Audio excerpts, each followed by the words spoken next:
let's go ahead and understand about the next thing, which is angiospermic.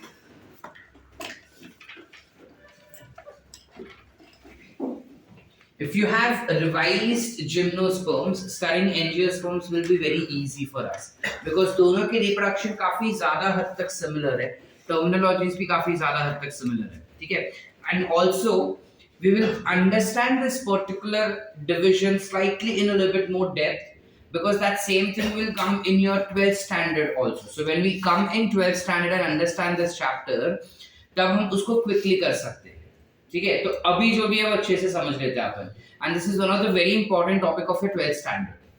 ठीक है, now when we talk about angiosperms we know that these have enclosed seeds, correct? Why? Because it is flowering and fruiting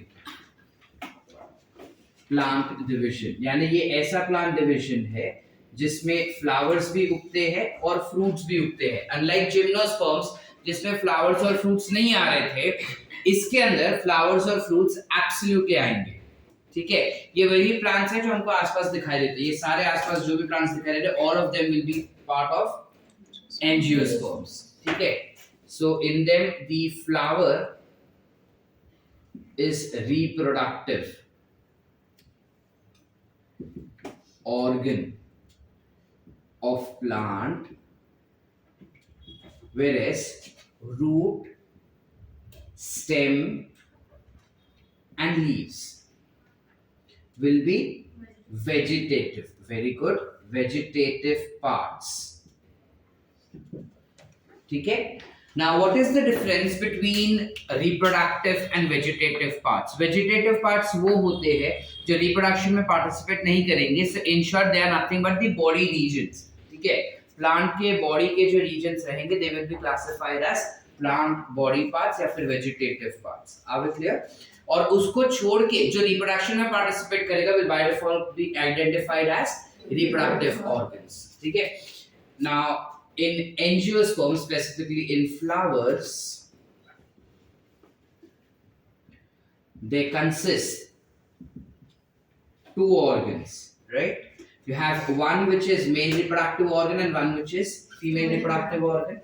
The male reproductive organ will be called as androecium, whereas female will be called as gynoecium.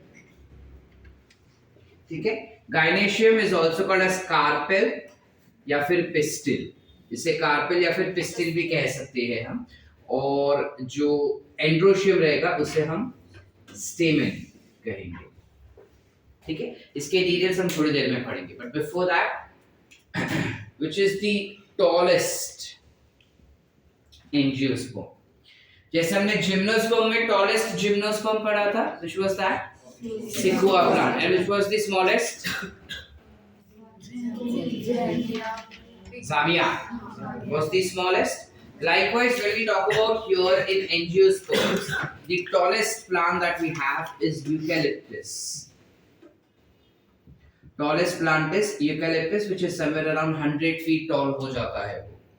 ठीक है, as tall as 100 feet, but this is smaller than gymnosperms. So I cannot classify to be tallest plant on this planet, but it is tallest in this particular division. ठीक है. And when we talk about the smallest one, the smallest plant that we have for gymnosperms will be Wolffia. ठीक है, Wolffia has a very very small size which is almost in millimeters. ठीक है, ये 15 से 20 millimeters के हो जाते हैं, very very small. 15 से 20 millimetre is somewhere around 1.5 to 2 centimetres का होता है. ये बहुत ही छोटा होता है. ठीक है, अब जब हम एंजियोस्पर्म्स का बात करते हैं, we know that this can be divided further into two class. And what are those? Monocot and dicot. Monocot and dicot. चलो बताओ मोनोकॉट का क्या डिस्टिंग्विश क्या हो जाएंगे? क्या? They will have single cotyledon, whereas this one will have 2 cotyledons. Fibrous root and taproots. Correct. This one will have fibrous या फिर adventitious root, whereas this one will always have taproot. What is the difference between fibrous, adventitious या फिर taproots का क्या difference होता है? बचपन में हमने seeds के बारे में पढ़े थे और तब हमने देखा था कि अगर कोई seed रहेगा जो ऐसे है, उस seed में से you have radical that comes outside and you have plumule that comes outside. Yes or no? ये जो radical बाहर निकलता है और इस radical से अगर root बनता है तो वो root हमेशा taproot ही रहेगा. Always and always that would be a taproot.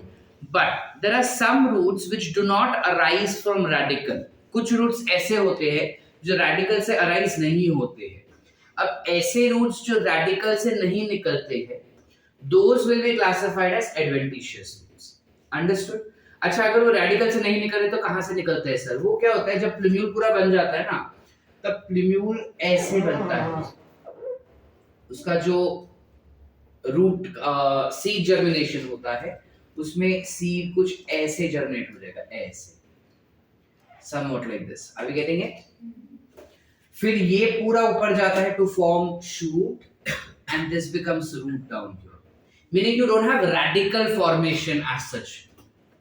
समझ पा रहे कि नहीं समझे? जो सीड्स होंगे उसका कुछ ऐसे बल्ज आता है जो जमीन के बाहर जाता है, नीचे जाएगा जमीन के अंदर और वो रूट्स की तरह ग्रो होके सॉइल को पकड़ के रखेगा. अब सॉइल को वो नीचे से पकड़ के रख रहा है और जो सीड है उसको बाहर निकालता है, and that seed will slowly and gradually turn into leaves. So you don't have radical as such, and this type of plant will have fibrous या फिर एडवेंटिशियस रूट्स. अंडरस्टूड? रेडिकल को छोड़ के कहीं और से अगर रूट्स निकलता है तो उसे हम एडवेंटिशियस रूट्स कहेंगे. समझ पा रहे? चले आगे. और क्या रेफरेंस होगा मोनोकॉट और डाइकॉट में? Parallel venation and reticulate venation. Very good. These will have parallel venations and this will have reticulate venations. Now what is the difference between parallel and reticulate venations? सबसे पहले तो venations क्या असतात ऋतुजा? तो leaves कभी देखा है अपन, जब तू leaf draw करते ना तब कुछ ऐसा भी draw करते हैं हम लोग अंदर, है ना? तो ये जो अंदर ड्रॉ किया ना ऐसा, इससे हम कहते हैं विनेशन्स. काय म्हणतात? विनेशन्स. तर हे विनेशन्स जर पॅरलल असणार ना, म्हणजे असे, if they are like this, केळाचे पान बघितलेत कधी? त्यात पॅरलल विनेशन्स असतात असे. Yes or no? So if they have parallel venations then it is a monocot plant. जर पॅरलल नसेल आणि रेटिक्युलेट असेल, रेटिक्युलेट काय असणार आहे? हा लीफ असेल, काहीतरी असं असतं त्याचं. जास्वंदचा लीफ बघितलाय कधी? Hibiscus leaf. Yes. It will have reticulate venations, which tells me what? That the plant is diploid. Did you understand? अच्छा, इसके अलावा क्या डिफरेंस हो सकता है? Monocots generally have trimeric flowers. Trimeric flowers यानी 3 पेटल्स होंगे, जबकि इसके फ्लावर्स कैसे होंगे? पेंटामेरिक फ्लावर्स, यानी 5 पेटल्स वाले. उससे ज्यादा भी होते हैं. This is just a theoretical term that is given, जो कॉमन बेसिस पे कुछ ऐसा होता है, लेकिन हर बार ऐसा होगा वैसा जरूरी नहीं है. It shouldn't be a thing in our head. ये चीज अपने दिमाग में मत बिठा के रखना कि भाई 3 पेटल्स ही होना चाहिए, 3 पेटल से ज्यादा मतलब वो डाइकॉट होगा. ऐसा नहीं होता. काफी होते हैं मोनोकॉट्स जिसमें 3 से ज्यादा भी पेटल्स होते हैं, और काफी डाइकॉट्स होते हैं जिसमें 5 से ज्यादा भी पेटल्स होते हैं. सो ये खाली थियोरेटिकली हम लोग डिफरेंशिएट करने के लिए जनरलाइज्ड टर्मिनोलॉजीज लिख रहे हैं कि जनरली मोनोकॉट में जो नंबर ऑफ पेटल्स होते हैं वो कम होते हैं, डाइकॉट्स में ज्यादा होते हैं. ठीक है, तो हमें वो पकड़ के चलना है, बिकॉज हमारा गवर्नमेंट टेक्स्ट बुक में ये कॉन्सेप्ट दिया हुआ है trimeric and pentameric, that's why we studied this. But ये फिक्स्ड नहीं होता कि ऐसा ही है, दिस माइट चेंज. ठीक है, इसके अलावा क्या? Monocots do not show secondary growth. 2 degree नहीं लिखेंगे, तुम लोग पूरा लिखना secondary. It do not show secondary growth, whereas this tend to show secondary growth. अब सेकेंडरी ग्रोथ क्या होता है? देखो, हमारे बॉडी में जब हम पैदा हुए थे, उसके बाद जब हम कुछ 13-14 साल के मतलब 7th 8th में आए थे, तब हमारे बॉडी में बेसिक सारे ऑर्गन्स अच्छे से बन चुके थे। यस और no? Then slowly and gradually we started developing secondary sexual characteristics in our body. Yes or no? Likewise within plants also हमने नोटिस किया रहेगा कि इनिशियली प्लांट जो है उसका स्टेम काफी पतला होता है, जिसे हम स्टेम कहते हैं। लेकिन जैसे जैसे प्लांट और ज्यादा ग्रो होता है, जब वो ब्रांच करना शुरू करता है, तो स्टेम का जो थिकनेस होता है, जो गर्थ जिसे कहते हैं, वो धीरे धीरे बढ़ते जाता है और वो ट्रंक बन जाता है। यस और no? Why does this happen? This happens because it is showing us the secondary growth. अब क्या ये सब में दिखता है अपने को? तो my answer is no. सब प्लांट्स में ये चीज नहीं दिखता। हमने कभी देखा है कि सनफ्लावर के ट्रीज है, सनफ्लावर के प्लांट्स होते हैं, है ना? तुलसी का ट्री देखा है कभी? उसका भी प्लांट होता है। Yes or no? So these are all examples of what? Monocot. समझ पा रहे? लेकिन मैंगो का ट्री होता है, पेरू का ट्री, चीकू का tree. Why? Because all of them are dicots. Any doubts? Clear है यहाँ तक? पक्की बात। हमने केले का झाड़ देखा है? Yes. केले के झाड़ का स्टेम हमेशा ग्रीन रहता है, even if it is large, उसका स्टेम हमेशा ग्रीन रहता है। कभी ब्राउन स्टेम देखा है उसका? Because it do not show a secondary growth. Are we clear? Did we understood distinguish between monocots and dicots? Do I have to give examples of monocots and dicots? बताओ monocot के examples क्या हो जाएंगे? Monocot plant का example अभी तो बताए इतने सारे। बनाना, फिर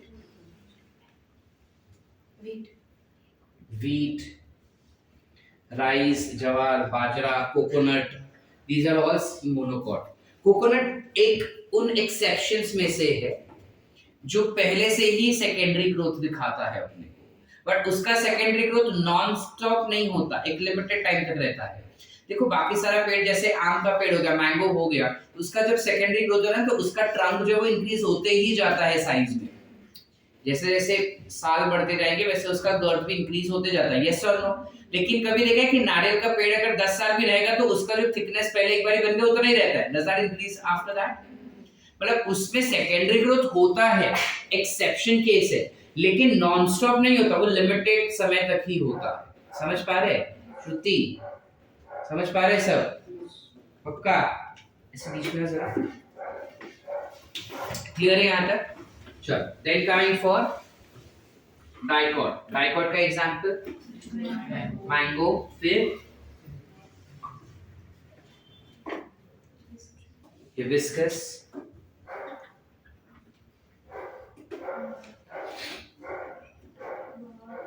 वावा,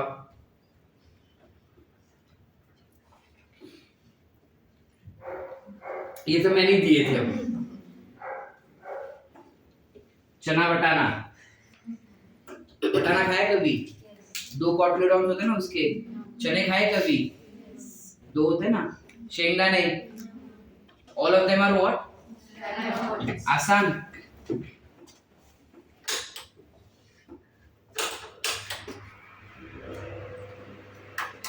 Are we clear up till here? Any doubts? Sorted? Talking about it's life cycle कि ये रिप्रोडक्शन कैसे करता है। तो रिप्रोडक्शन के पहले ना, जैसे हम जिम्नोस्पर्म्स के लिए टर्मिनोलॉजीज लिखे थे, let us write those terminologies here also. सबसे पहले आता है something called as microsporophylls. Microsporophyll is nothing but stamen. इस माइक्रोस्पोरोफिल में you will have microsporangium.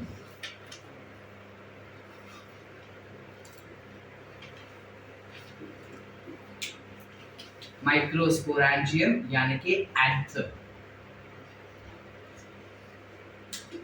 इस एंथर के अंदर होगा pollen sac which is called as microsporangia. काय म्हणतात? So this will be nothing but pollen sac. ठीक है. माइक्रोस्पोरैंजिया के अंदर मिलेंगे अपने को microspores which will be what? pollen sac में क्या होगा? So you will get pollen grain. आसान. वैसे ही you will have something called as mega sporophyll. Mega sporophyll का असनार. अगर ये स्टेमन था तो ये क्या होगा? जोर से बोल, बराबर बोला बेटा. कार्पेल या फिर पिस्टिल. ठीक है. जिसके अंदर यू विल हैव मेगा स्पोरैंजियम. क्या हो सकता है मेगा स्पोरैंजियम? अगर ये एंथर है तो ये क्या हो जाएगा? Very good. Within this megasporangium, you will have megasporangia. क्या हो जाएगा ये? This becomes nucellus. ठीक है? nucellus पता है हमको? और nucellus के अंदर मिलेगा अपने को megaspore, which is nothing but embryo sac.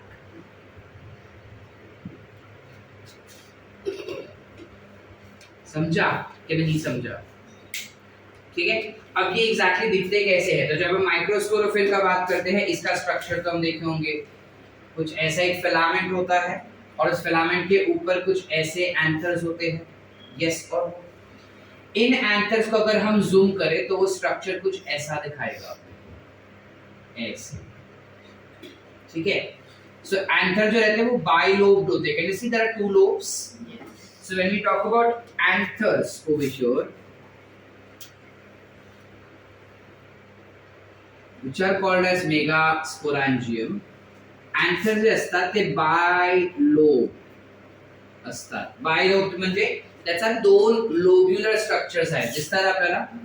हा दोन लोब्यूल झाले, हे दोन लोब्यूल झाले, तर त्याला आपण म्हणतात बायलोब स्ट्रक्चर. जर त्याचा बायलोब असणार तर त्याला आपण डायथिकस सुद्धा म्हणू शकतात. डायथिकस म्हणजे काय? डाय म्हणजे दोन, थिकस म्हणजे लोब्यूलस. ठीक है. लोब्यूल को हम काफी बार थिकस भी कहते हैं. देखो, एक होता है थेका और एक होता है थिकस. थेका जो होता है वो लेयर होता है, थिकस जो होगा वो लोब्यूलर स्ट्रक्चर होता है. समझ पा रहे कि नहीं समझे? तुम कॉकरोच में पढ़े रहेंगे ना, ऊथेका. ऊथेका क्या है? इट्स नथिंग बट जब कुछ 14 से 16 एग सेल्स रहते हैं उसके ऊपर के कवरिंग को you call it as ootheca. Yes और नो? वैसे ही आगे तुम दूसरा भी थेका एक्सटर्ना, थेका इंटरना करके काफी टर्मिनोलॉजीज पढ़ोगे. तो theca is layer but when you talk about thecas, thecas is nothing but a lobular structure. Are we clear everyone? चले आगे. एंथर जो रहते हैं उसके अंदर पोलन ग्रेन्स, पोलन सैक भी रहेंगे. तो ये हो गए पोलन सैक. ऐसे. समझ पा रहे? कितने पोलन सैक है? 4. जो सैक जैसा स्ट्रक्चर होता है या खाली एम्प्टी स्पेस रहेगा उसे हम कहते हैं लोक्यूल्स. काय म्हणतात? लोक्यूल्स. तर ह्याचा किती लोक्यूल आहे? 4. तर काय म्हणणार? 4 ला काय म्हणतात? टेट्रा. तर tetralocule. So anther will be what structure? Tetralocular. They are tetralocular. कळतंय? आसान? Any doubts? एंथर जो होते हैं they are composed of 4 layers of wall. Anther एक ऐसा स्ट्रक्चर है जिसके पास 4 वॉल्स होते हैं. There are 4 walls that we have, जिसमें आउटर मोस्ट वॉल जो रहेगा that will be epidermis wall. Epidermis के अंदर there will be endothecium. Endothecium के अंदर you will have middle layer. और मिडल लेयर के अंदर there will be something called as tapetum. हालांकि ये चारों हम डिटेल में 12th में पढ़ेंगे, अभी खाली समझ के लो कि there are 4 layers that are existing. Are clear बेटा? Any doubts? समझे कि नहीं? चले आगे। ये पूरा हो जाएगा तुम्हारा पोलन ग्रेन या एंथर का स्ट्रक्चर या अपना स्टेमेन के स्ट्रक्चर्स। इसी के अंदर ये जो पोलन सैक है उसके अंदर you will have certain cells जिसे हम कहेंगे पोलन मदर सेल्स। काय म्हणतात? Pollen mother cells. हे पोलन मदर सेल्स मियोसिस करणार आणि मियोसिस केल्यानंतर आपल्याला हॅप्लॉइड पोलन ग्रेन्स भेटणार। आसान कि नहीं समझे एवरीवन? पोलन सैक के अंदर क्या होगा? पोलन मदर सेल्स, और ये pollen mother cells obviously diploid होगा। जो मियोसिस करेगा तो हमको क्या मिलेगा? Pollen grains. आसान समझ पा रहे? चले आगे। Let's try to check female reproductive system. Female reproductive system में we know that you have something called as stigma, style, ovary। बरोबर है? यस और no? Stigma, style, ovary. Stigma का क्या काम है? स्टिकीनेस रहता है ताकि पोलन ग्रेन्स उसके ऊपर चिपक जाए, क्योंकि वो स्टिकी होता है इसलिए उसका नाम है stigma. Stigma is anything which is attractive, which is sticky. ठीक है? एक लंबा सा ट्यूब होता है, ये ट्यूब किस लिए रहेगा? This is called as style. Style का क्या रोल है? एक तो ऑफ कोर्स वो ओवरी को स्टिग्मा से कनेक्ट करता है, लेकिन उसके अलावा पोलन ग्रेन्स को अगर पकड़ना है तो अपना हाथ ऐसा ऊपर ऊपर करना पड़ेगा ना कि हाँ भाई मेरे पास आओ। यस और नो? तो who helps in projecting stigma in atmosphere? It is style। समझ पा रहे? स्टिग्मा को एनवायरनमेंट में एक्सपोज करवाने के लिए कोई तो होना चाहिए कि पोलन ग्रेन आए तो वो उसको चिपक पाए। तो कौन एक्सपोज करवा रहा है? स्टाइल। आगे क्लियर बेटा? एवरीवन? Any doubts? चले आगे। डॉक्टर कुंभार पढ़ते नहीं कर लो, समझा? ये जो ओवरी है यहाँ पे ओवरी के अंदर एक टिश्यू होता है कुछ ऐसे। That tissue is called as placenta. क्या म्हणतात? प्लासेंटा। जैसे ह्यूमंस में भी होता है, ह्यूमंस में बेबी को कैरी करने के लिए एक टिश्यू रहता है जिसे हम कहते हैं प्लासेंटा। इसके पास भी प्लासेंटा है, और इस प्लासेंटा से कनेक्टेड ओव्यूल्स होते हैं कुछ ऐसे। हम क्या कर रहे हैं फिलहाल, इस वाले स्ट्रक्चर को जूम में पढ़ेंगे, ओव्यूल को। ठीक है? we'll study this ovule in detail। now when we talk about ovule, हम जिम्नोस्पर्मिक ओव्यूल पढ़ चुके हैं, तो ये ज्यादा डिफरेंट नहीं है उससे, ऑलमोस्ट सेम।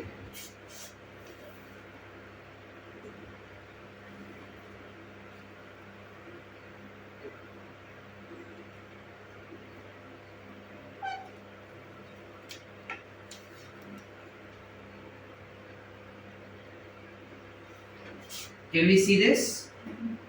ये स्ट्रक्चर सेम जिम्नोस्पर्म्स जैसा ही हुआ, दिख रहा है? ये वाला पार्ट को क्या कहेंगे हम बताओ जरा, जोर से बोलो। This will be माइक्रोफाइल। इस वाले को क्या कहेंगे हम? जोर से। इंटेग्यूमेंट। कितने इंटेग्यूमेंट है? 2 है। उसे क्या कहते थे? यूनिटेगमेंट। ये 2 है तो क्या कहेंगे? So angiospermic ovule will always be bitegment. आसान?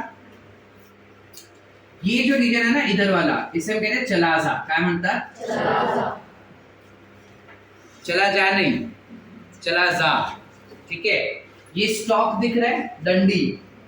ये डंडी जो है वो ओव्यूल को प्लासेंटा से कनेक्ट करता है, तो इस डंडी को you call it as funicle. काय म्हणतात? फ्यूनिकल। किंवा आपण याला फ्युनिक्युलर सुद्धा म्हणू शकता।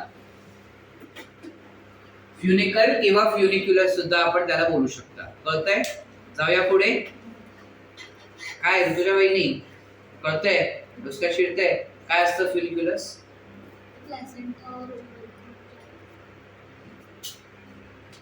ठीक है? अंदर वाला स्ट्रक्चर क्या होगा? बोलो जोर से। Call it as nucellus. Same चीज इसका भी न्यूसेलस पेरेन्काइमा से बना होगा।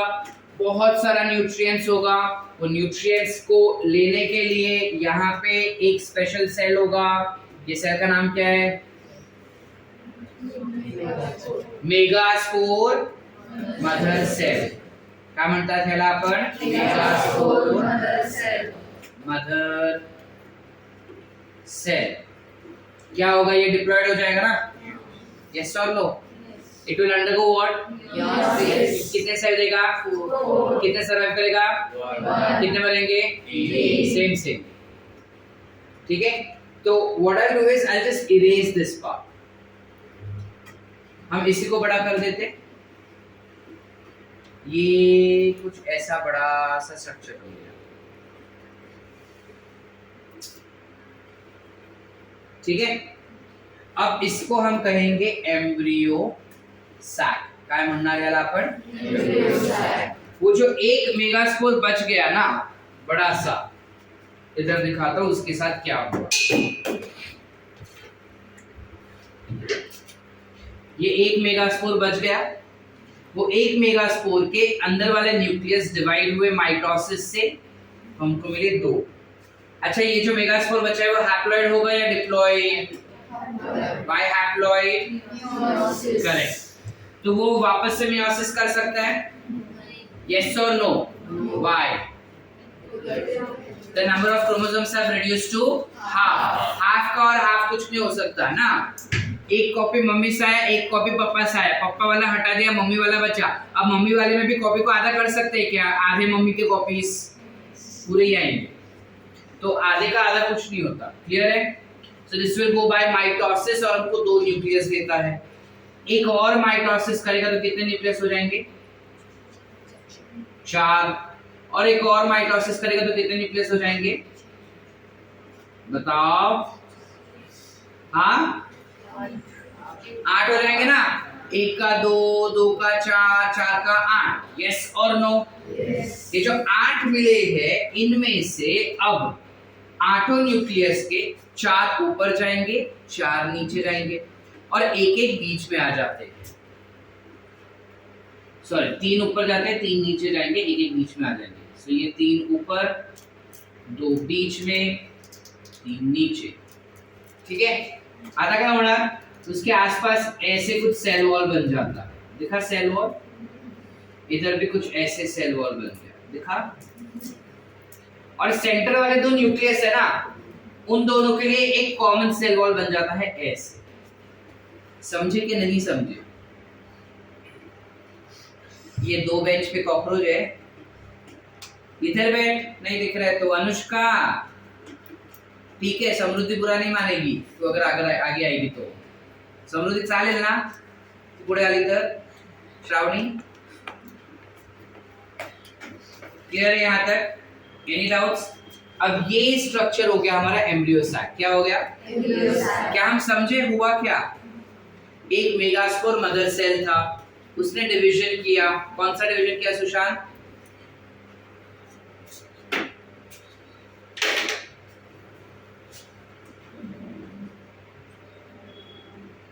जोर से बोल. कौन सा डिवीजन किया सुशांत? मियोसिस किया उसने. मियोसिस करके कितने सेल्स मिले? 4 में से कितने सरवाइव किए? एक सरवाइव किया. जो एक सरवाइव किया उसके अंदर का न्यूक्लियस डिवीजन किया. कितने माइटोसिस किया उसने? 3. कितने किए? पूर्वा राइट? तुला माहिती आहे, तू पूर्णिमा आहे पीछे तृप्ति के बाजू में.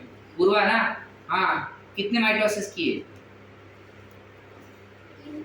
पक्का? क्योंकि बाकी लोग 3 बोल रहे. हाँ, एक इधर हुआ, एक इधर हुआ, एक इधर हुआ.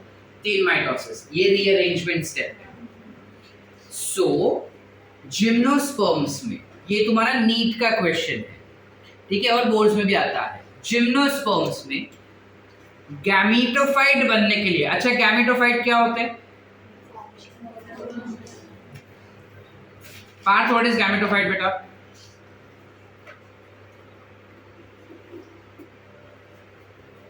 Omkar, what is gametophyte? कुंभार वाला. Maitri, what is gametophyte? Anushka?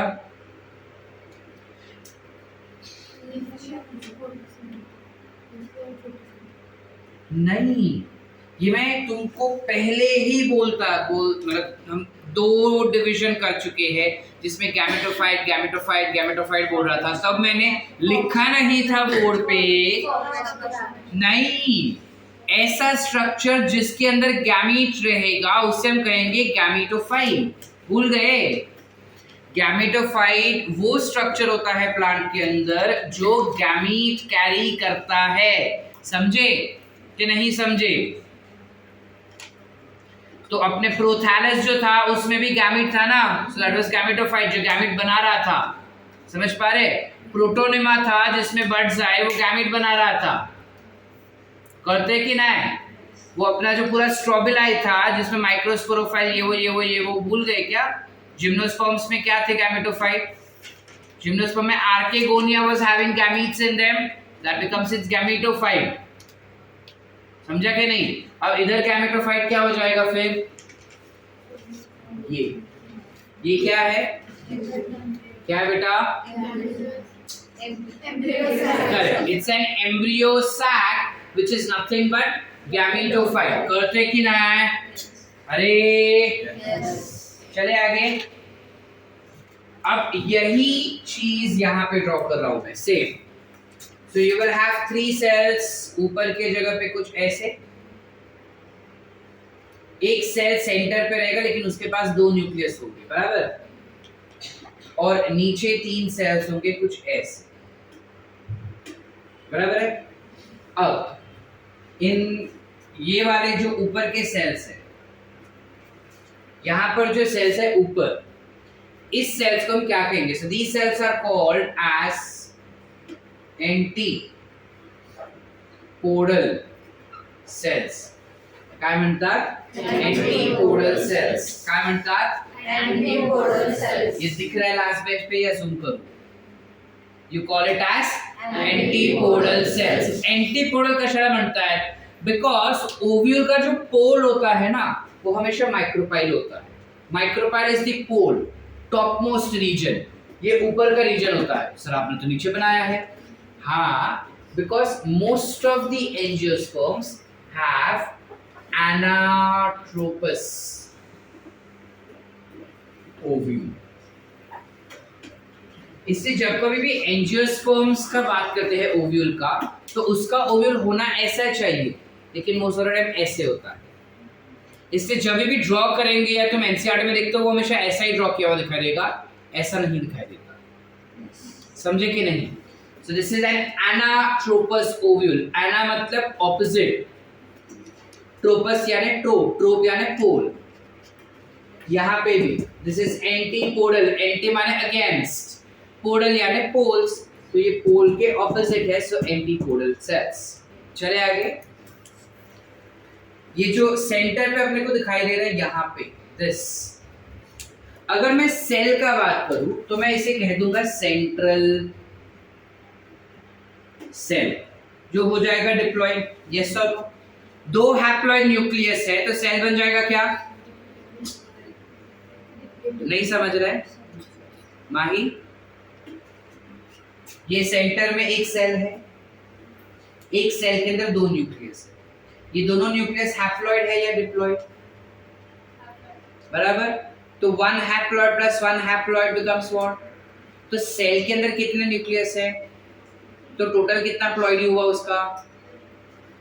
That's why we wrote central cell बोलेंगे तो डिप्लॉइड। समझे कि नहीं समझे?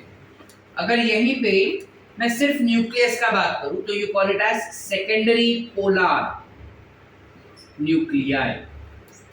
ये तो पोलर था, ये सेकेंडरी हो गया, so this is a secondary polar nuclei. अच्छा, ये हैप्लॉइड होंगे या diploid? Shrutika, very good. Why haploid? Because haploid ही है ना सर। करेक्ट। जब हम न्यूक्लियस का बात करेंगे तो न्यूक्लियस तो हैप्लॉइड है, लेकिन सेल के अंदर 2 न्यूक्लियस, इसलिए cell becomes diploid, nucleus remains haploid. समझे कि नहीं? तो अगर अपने को नीट में सेल का प्लॉइड ही पूछा तो डिप्लॉइड, लेकिन न्यूक्लियस का पूछा तो हैप्लॉइड। समझ पा रहे कि नहीं? अब क्लियर बेटा? चले आगे। अब नीचे की तरफ देखो। ये दो सेल्स दिख रहे हैं अपने को जो ऐसे बैठे, इन दोनों सेल्स को we call it as synergids. काय म्हणतात? Synergids. हॅप्लॉइड होंगे या डिप्लॉइड? एंटीपोडल्स. और ये सेंटर में एक सेल दिख रहा है अपने को, ये वाला, this is your egg cell. Haploid या डिप्लॉइड? आसान. समझ पा रहे हैं कि नहीं समझे? क्या हो गया, ये ओव्यूल था, ओव्यूल के माइक्रोकाइल रीजन पे एक सेल था, मेगास्पोर मदर सेल, जो मियोसिस करके 4 सेल बनाया, एक सरवाइव किया. जो सरवाइव किया उसके अंदर के न्यूक्लियस ने माइटोसिस किए, 3 बैक टू बैक माइटोसिस करने के बाद एक न्यूक्लियाई सेंटर पे लाए दोनों तरफ से, तो सेंटर पे 2 न्यूक्लियाई, ऊपर 3 नीचे 3. ये पूरा बन गया हमारा एम्ब्रियो सॅक. एम्ब्रियो सॅक कशाला म्हणतात? बिकॉज ह्याचा एम्ब्रियो बनणार आहे त्यामुळे. जाऊया पुढे. इकडपर्यंत सगळ्यांनाच कळलं? Any doubts? इतना लिखना है या आगे जाओ तो याद रहेगा?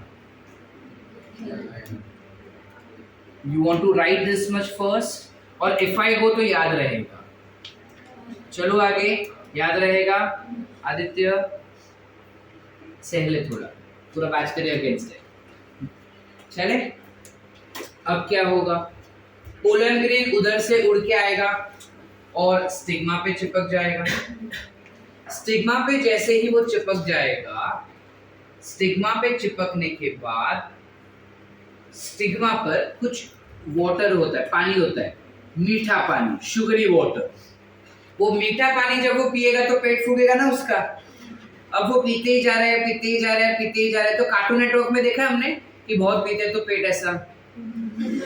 तो बस कुछ वैसे हो रहा है कि वो पानी पीते ही जा रहा है, जिस वजह से एक ट्यूब्यूलर स्ट्रक्चर बन जाता है, जिसे हम कहेंगे क्या? Pollen tube. क्या बनता है? Polar tube. और इस ट्यूबुलर स्ट्रक्चर के अंदर दो मेल गैमेट्स रहेंगे. इस ट्यूब के अंदर 2 मेल गैमेट्स होंगे. अब ये मेल गैमेट्स नॉन मोटाइल होते हैं, याद रखना. Meaning pollen grains will have 2 gametes present in them. These 2 gametes are non-motile. They will be non-motile. अब ये जो प्रोसीजर है ना, जहाँ पे non motile male gametes pollen tube के द्वारा एक सेल तक लेके जाया जा रहा है. यस और नो? मतलब इट्स लाइक कि कोई एक बेचारा जिसके पास पैर नहीं है, हम उसको व्हीलचेयर दे रहे हैं. अब वो व्हीलचेयर के सहारे एक जगह से दूसरी जगह पे जा रहा है. यस और नो? समवॉट लाइक दैट, कि इसके पास पैर ही नहीं है, फ्लैचुला सीलिया कुछ नहीं है, तो क्या है, पोलन ट्यूब उसको खींच के लेके जा रहा है. इस प्रोसेस को हम कहते हैं सायफोनोगॅमी. काय म्हणतात? काय म्हणतात? So you have सायफोनोगॅमी that occurs और पोलन ट्यूब ओवरी के तक पहुंच जाता है. अब ओवरी में पहुंचने के बाद ऐसा देखते हैं कि अब मैं किधर जाऊं. तो ये जो है ना सिनर्जिड्स, वो बोलते जीजाजी इकडे, दीदी इकडे. दीदी म्हणजे कोण? एक सेल. आसपास के सिनर्जिड्स कुछ केमिकल रिलीज करते हैं. वो केमिकल रिलीज जैसे ही करेंगे ना, वैसे पोलन ट्यूब को पता चलता है कि हाँ उधर है. तो पोलन ट्यूब जो है वो डाइवर्ट हो जाता है और उस तरफ जाता है जहाँ से वो केमिकल ज्यादातर सिक्रीट किया जा रहा है. समझे कि नहीं समझे? यस. जाग रहे? तो पोलन ट्यूब इधर से आएगा. अब इस स्ट्रक्चर को ना यहाँ पे मैं मिनिएचर वर्जन बना दूं.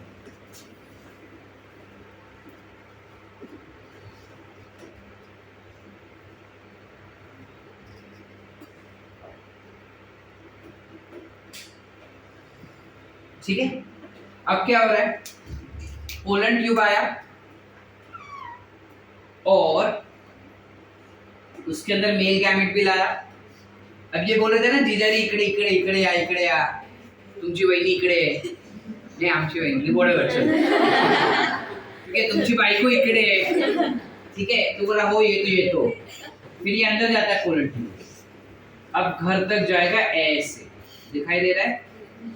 एम्ब्रियो सैक के अंदर घुस जाएगा. अब जीजाजी आए तो चाय पानी तो देंगे ना. तो ये दोनों सिनर्जिड्स पानी सिक्रीट करते हैं. ये पानी जैसे ही एब्जॉर्ब करेगा ना, पोलन ट्यूब को फट जाता है. और जैसे ही पोलन ट्यूब फट जाएगा उसके अंदर के मेल गैमेट बाहर आ जाएंगे। कितने मेल गैमेट थे? एक मेल गैमेट जो है वो एक सेल के साथ फ्यूज होता है, दूसरा will fuse with secondary nuclear या फिर सेंट्रल सेल। समझे कि नहीं समझे? अब जब मेल गैमेट एग के साथ फ्यूज होगा तब वो बनाएगा जाइगोट। यस और नो? यस और नो बेटा? जाइगोट क्या होगा? हैप्लॉइड या डिप्लॉइड? ठीक है।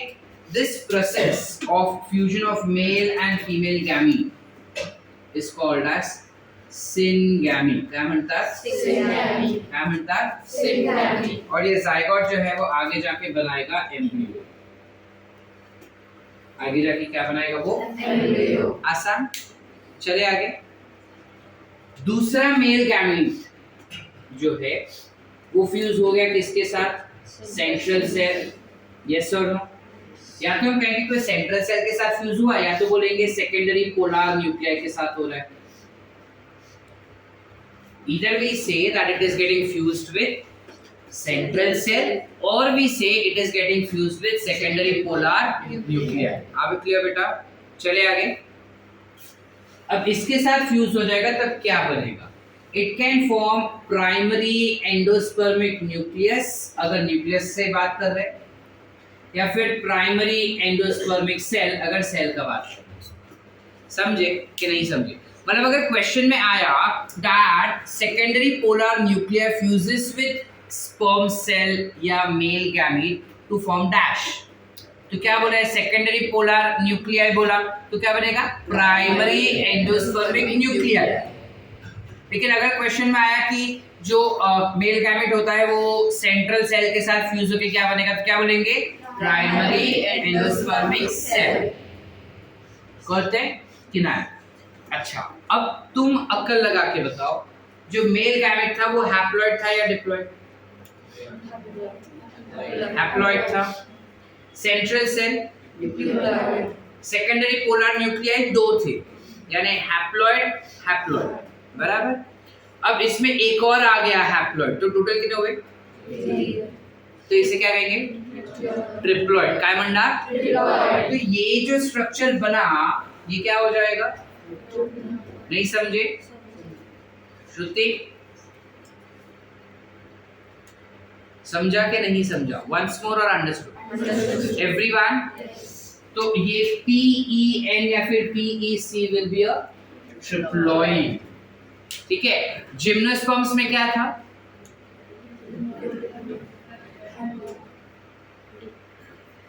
यार कुछ याद है? कुछ नहीं याद है? जिम्नोस्पर्म रिवाइज किया नहीं? पर सर जिम्नोस्पर्म में कहाँ प्राइमरी एंडोस्पर्मिक न्यूक्लियस बना ही था? आप कहाँ बनाए थे? चलो थोड़ा तुम्हारी दुविधा और साफ कर देता हूँ। जब नाम आ गया एंडोस्पर्मिक न्यूक्लियाई, प्राइमरी, प्राइमरी म्हणजे फर्स्ट, एंडोस्पर्म वाला एंजियोस्पर्म, सेल वाला सेल, यानी ये एंडोस्पर्म बनने वाला पहला सेल है। आगे जाके क्या बनाएगा? ये क्या बनाएगा? एंडोस्पर्म बनाएगा ना? हाँ कि नहीं? तो एंडोस्पर्म कैसा वाला रहेगा इसका? ट्रिप्लॉइड। कैसा रहेगा? जिम्नोस्पर्म्स का एंडोस्पर्म कैसा था? हैप्लॉइड। इसका कैसा है? समझ पा रहे हैं या नहीं समझे? अरे हाँ कि नहीं? क्लियर है? वंस मोर और अंडरस्टूड? पक्का? पूरा चीज? यस और नो? वंस मोर या समझा? पूरा? पक्का? तो ऐसा कॉन्फिडेंटली हाँ जानबूझ के नहीं बोल रहे हो या फिर नींद आ रही है इसके छोड़ो सर, समझा? अभी आगे का क्या है वो बताओ। समझा कि नहीं समझा? ओके, लिखिए इतना पहले। ठीक है, राइट डाउन दिस मच। अब ये एम्ब्रियो और एंडोस्पर्म मिलके सीड्स बनाएंगे, जैसा उसमें किया था जिम्नोस्पर्म्स में सेम, कि ये पूरा सीड बनेगा, ये सीड कोट बन जाएगा, उस सीड को सॉइल में डालेंगे, वापस उग जाएगा, और ये हो गया तुम्हारा पूरा एंजियोस्पर्म का लाइफ साइकिल। लिखे? चलो। This entire structure that we spoke just now, यानी after fertilization, post fertilization, जैसा हमने पहले लिखे थे वही सेम चीज कि जो ओव्यूल है पूरा वो सीड बन जाएगा और जो इंटेग्यूमेंट है वो बन जाएंगे क्या, सीड कोट। अब देखो इंटेग्यूमेंट दो है ना यहाँ पे, तो दो सीड कोट बनेंगे, एक हो जाएगा आउटर सीड कोट और एक हो जाएगा inner seed coat. Outer seed coat is called as testa, inner is called as tegment. Outer is called as testa, inner is called as tegment. इसके अलावा जो ओवरी है that will form fruit. That will form fruit. Are we clear up till here? Here both male gamete gets fertilized.